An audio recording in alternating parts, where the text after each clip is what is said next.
Global star Ram Charan హీరోగా, sensible director Buchibabu దర్శకత్వంలో వస్తున్న పెద్ది మూవీపై పాన్ ఇండియా స్థాయిలో హైప్ పీక్కి చేరింది.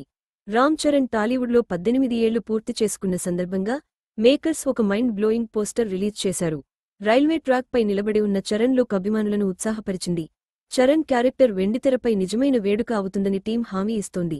ఇప్పటివరకు చరణ్ చేసిన అన్ని సినిమాలతో పోలిస్తే పెద్ది పూర్తిగా భిన్నంగా ఉంటుందని టాక్ వినిపిస్తోంది. జాన్వీ కపూర్ హీరోయిన్గా నటిస్తుండగా, శివ రాజ్కుమార్, జగపతి బాబు, దివ్యేంద్రు శర్మ కీలక పాత్రల్లో కనిపించనున్నారు. అందరికీ తెలిసిన మాస్ట్రో ఏఆర్ రెహమాన్ ఈ చిత్రానికి సంగీతం అందిస్తున్నారు. అంటే విజువల్స్తో పాటు సౌండ్ కూడా ఓ ఫీస్ట్గా ఉండబోతోంది. మరి బుచ్చిబాబు రాసిన ఈ భిన్నమైన కథ రామ్ చరణ్ ఎనర్జీతో కలిసిపోయి ఎలాంటి సెన్సేషన్ క్రియేట్ చేస్తుందో చూడాలి. మార్చి 27, 2026న థియేటర్స్లో గ్రాండ్ రిలీజ్కి సిద్ధమవుతున్న పెద్ది కోసం మీరు ఎంత ఎక్సైట్గా ఉన్నారు? కామెంట్స్లో చెప్పండి. మరియు లైక్, షేర్, సబ్స్క్రైబ్ చేయండి.